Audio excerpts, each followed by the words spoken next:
Hello my lovelies. Today I'm going to take you through my setup for September in my bullet journal, but I wanted to quickly show you a little bit of what I've been doing by adding tip-ins to my bullet journal, which are just like pages that you add, and it's just absolutely changed how much I'm enjoying my bullet journal and how I'm using it. And it was through Duxina that I found this, and if you want me to sort of take you through it a little bit more in another video, I certainly will do. But yeah, I just wanted to give you a quick flip through of what my bullet journal's looking like at the minute. I'm also going to be doing some tip-ins in this setup. I'm going to be using this colouring book, and I cannot tell you how amazing this is. I don't know why I haven't thought about it before, but for those of you who just do not want to doodle or don't know how to add a little bit of flair or something to your bullet journal, colouring books, I don't know why I didn't think of it before, but I've had this colouring book and I've got all sorts of other little books and bits and bobs just lying around for ages. And after watching some of Duxina's videos, I came across these books and I thought, this is perfect. I can use this sort of thing. So I've cut up some of the pages from the colouring books because I don't colour them. I just used to get them because I really like looking at the pictures. So I've cut them up so that I can actually use them and see them every day. So with the first one that you saw me place in there was actually the inside cover of this colouring book that had a fold out, and I'm using that to have a fold out so that I can see my school schedule routine when I've got my bullet journal open on a different page. So you'll see that a bit more in a minute. But yeah, so I'm using this piece that I cut out from the colouring book and added September in the writing that was on the font. You'll see how I do that in a minute when I get my iPad out. And it's just so simple and easy and quick to set up. And what I've done is I've tipped it in. So I haven't actually stuck this one down. I've used some washi tape. I could do with some thicker washi tape really, but I've used some washi tape to put it in so that it's its own separate page that can be turned, because then I'm going to stick something on the back of it as well. So the downside of doing this is it does make your bullet journal a little bit chunkier. If you're someone who likes it really, really flat, I wouldn't recommend adding tip-ins and stuff, but actually I'm really liking how chunky, and I feel like my bullet journal's got its own personality now. It's really sort of coming into its own. So there you saw me tracing backwards the writing that I want to put off of my tablet and then putting it into my bullet journal, because I really, really like some of the fonts on DeFont, and my calligraphy and hand lettering skills they're not bad. They've definitely got better, but they're not as nice as the people that have done it professionally. So I've taken inspiration from them and added that using tracing. So I'm trying to go through this really quick because I had lots I wanted to talk to you about in this video. Obviously, as you can tell, I'm feeling quite a lot better than I did in my last video. Thank you all so much for your lovely comments. You're just all so wonderful. I'm so incredibly lucky to have such a wonderful following and such fantastic subscribers that are so supportive and understanding and helpful, and I thank every single one of you who left a comment for me. It really, really did help me in, I suppose it was a time of need. I was feeling quite down, but I'm on the up, and I shall tell you what I think's contributed to that soon. I've come across, well, I haven't recently come across him. There's a man that I have been watching called Peterson, who's a little bit I would say that political in some areas, controversial in some areas, but what he actually has to say about how to improve your life and how to achieve the things you want to achieve, I find incredibly helpful and motivating and inspiring. So I'm going to talk to you a bit later on about one of the interviews that I've been watching a few times that I would definitely recommend you go and check out. But before I get to that, I wanted to carry on with this bit. So with that tip in, or the bit that I stuck in rather, that has the fold out, I'm doing my school routine, hopefully, that I'll be able to stick to with the boys, because I'm not always particularly organised in the mornings. I find it quite difficult to make sure that everybody's ready and on time. So I've started a routine already that includes their when they get up and when they go to bed, just so that we can get into the routine of it before school starts again. But I'm just noting down some of the key things that need to be done first thing in the morning when they get up, the things that need to be done as soon as we get home, and then the things that need to be done at bedtime and the timings and that sort of thing, so that we've got a really good schedule and a really good set routine, so that everybody has more structure in their day-to-day life. So that's the plan. So I've got this here so that I can pull it out and see it while I'm on different pages of my bullet journal, while I'm filling in daily pages and things like that, or if I've got notes that I need to refer to or tasks that I've got to need to check, anything like that. It's very easy. I just pull it out and it's done. And then on the other side, I have my goals for the month, which I don't usually have actually, but I feel like I'm in a better place to focus on the things that I really want to change, rather than just sort of existing and getting through each day. I feel more like I can be a little bit more productive and proactive rather than just surviving at the minute. So as you can see, I'm sticking that one in, and then I did add washi tape here, but I take it off again because I just didn't feel like it was too overbearing, it was too black. So I took it off again. But look how pretty it all looks. I'm really, really pleased with this spread. I really like it. And also, it was really fun to make because it's more sort of crafty, and it just didn't feel so much like a chore. Sometimes I set my bullet journal up, and I'm not going to lie, it does feel like a chore to do it. But this felt a lot more creative and fun, and it didn't actually take as long as doing it all just by hand and by myself. So, there's lots and lots of benefits to doing it this way.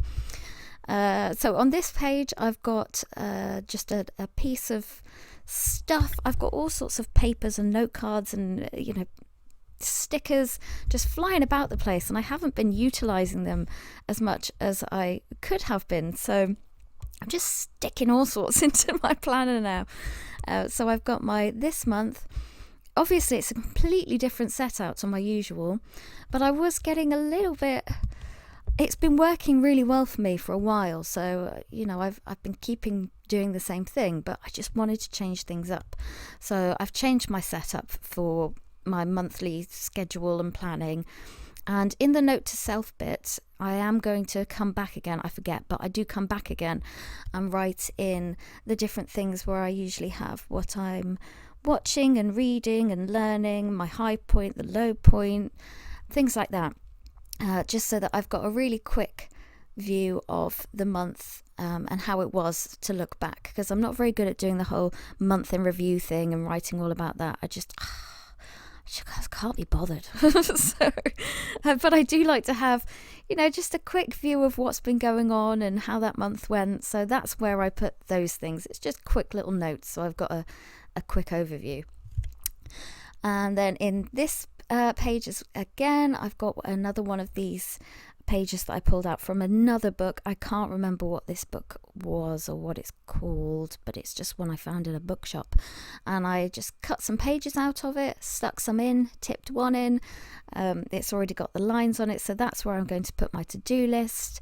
In the notes section, obviously I'm going to put notes and stuff that I need to remember, or just, I suppose, like a brain dump. And then on this back page, I've got my VIP page, which is something I've been using quite a lot. I've had it the last 3 months running, and I've just been putting stuff in there where I know I need to refer back to this at some point, and I really don't want to forget it, and it's important information. So that's where I've been putting that sort of thing. And then I've got my productivity tracker and my health tracker and all the other trackers that you've probably seen 100 times if you've been on, watching my videos before. So I'm not going to go on about them. What I will do is talk about this. It's not a seminar, it's an interview with Jordan Peterson. Now, to me, this man is just an absolute genius. I am in love with this man. He's brilliant. He's conscientious and intelligent and caring and thoughtful and measured, and I've been listening to a lot of his seminars and speeches, and I cannot tell you the difference it's made to my state of well-being and my mental health. And he's I suppose you could think of him as a life coach, but he's actually a clinical psychology professor at the University of Toronto.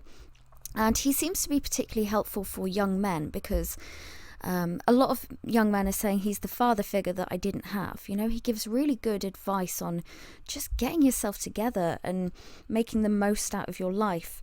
And I've just found him so uplifting and helpful. And I love him. So I wanted to just start with a quote from the interview where Jordan says, "I'm always trying to take high-level abstract truths, fundamental truths, and make them concrete and practical so that you can implement them in your day-to-day life, because it's the connections between those abstractions and practical action that really cements their meaning and makes them comprehensible," which is basically just him saying, I'm putting all the years and years of research and information that I've gained over the years in my profession and putting it in layman's terms so that you can understand and implement the things that are most helpful. And that really is what he does. The most life-changing thing for me, certainly mentality-changing thing for me that I've learned from him, is that the most important thing is to have a meaningful purpose in life, and that's more important than the pursuit of happiness. Sustaining meaning means the adoption of responsibilities. So to have a decent meaning in life, you have to be responsible for something. And I was looking at my life quite critically and thinking, where am I being responsible? What am I responsible for? What's my meaning? Why am I here? And there's not really, I couldn't come up with a good enough answer. Yes, I have my children, and always my main goal, I think, has been to be the best mum I can possibly be. But actually, all that has been clouded by self-criticism and feeling like I'm not doing a good enough job and not bringing enough money in financially and not looking after the home enough. And I've been beating myself up a lot, and because I'm trying to be good at everything, I've really slacked on the role as a mum and a housewife and that sort of thing. I don't really like the term housewife, but so I'm refocusing my energy really consciously on my children and my home and getting just the family aspect of life running properly. I'm taking that on as my responsibility. That is now my job, the home and the children. Obviously, Lee will pitch in and help, but for my own sense of self-worth and well-being, to me, that is my job. That is why I am here. I am here to look after my children and do the best that I can by them and keep, our lives running smoothly. And making that distinction has made such a huge difference in my mindset. It's like, I have a reason to get up in the morning, and it's a good one. It's a really, really important one, because I think raising children is so important. You're shaping the future. So, but you can take any sort of meaning in life. You just have to find the one that resonates with you. It can be being the financial, the breadwinner. It can be helping other people with charity work, or writing a book, or bringing something to the world. It can be whatever you need it to be. Just you need to pick something that gives you meaning and something that you are responsible for. And I've definitely found that to be the most helpful mindset shift. There's also something else he spoke about in this interview where he was talking about the thoughts on suffering and how it's productive to focus on suffering in the way that he focuses on it, because it's a call to action. And he's also kind of tough love.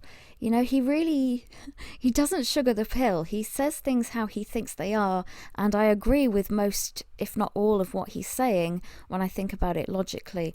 And he's talking about the fact that life is hard. It is hard. It's not always fun. It's a trial, but we're here to, you know, step up and make of it what we can. And it's kind of a relief to know that life is and can be suffering, because I think most of us already kind of feel that way, but no one is really honest about it. Nobody's really honest with how difficult life can be sometimes. It's like, oh yes, positive thinking, blah blah blah, and I definitely think positive thinking is important, but actually sometimes you just have to be realistic and go, geez, this is hard and I'm struggling, but that's okay, because so is everybody else. So there was also another part he was talking about compassion and empathy. And I've always thought of myself as someone who's quite compassionate and sympathetic and empathetic. And I think I've put too much of who I am as a person into that, because actually, after listening to him, I don't think that necessarily means I'm a great person. Anybody can feel sympathy for someone, and if anything, I'm too soft, I'm too sympathetic, because it means that I'm not helping people reach their potential, because I'm not pushing them. I'm just going, oh, they're there, it's all right. So I'm trying to be more thoughtful about how soft I'm being with other people. So I'm being softer on myself, and not so much I'm starting with my children. You know, I'm trying to push them towards their best potential, more so now than sort of going, oh, they're there, never mind, it'll be all right. I'm saying to them, no, try again, you can do this, and you know what you have done it's not that it's not good enough, but it's not fulfilling your potential. I know you can do better. And I've always had this thing about not wanting to hurt people's feelings. I'm really worry about hurting people's feelings and what other people think of me. And it's been a detriment to myself, because it's meant that I haven't been able to express the things that I need in life, because I'm so worried about how it will affect other people. But actually, it's not helping other people either. So it's just, this interview in particular just has so many different aspects of the things that he talks about in general. It's like it is 3 hours long. Okay, so it's not something I would necessarily say to watch in one sitting, but I did while I was doing, you know, some cleaning and bits and bobs like that. But yeah, what I'll do is I will link that interview in the comments in the description. I will also link his book, The 12 Rules for Life, the Amazon link for it, because he's written a book that's got all this information broken down, and you know, other people might find it really helpful. So I'm going to link that, because I recommend you watch it and read it and just absorb everything he has to say. Okay, so now that I've told you all about Jordan Peterson, I just want to take out a quick second to talk about Skillshare. Skillshare is an online learning community with tons and tons and tons of videos about loads of different subjects for learning different skills and creative hobbies, all sorts of things. What I found this month is another video by Nina Vangaro, and it's the 30-day journal challenge.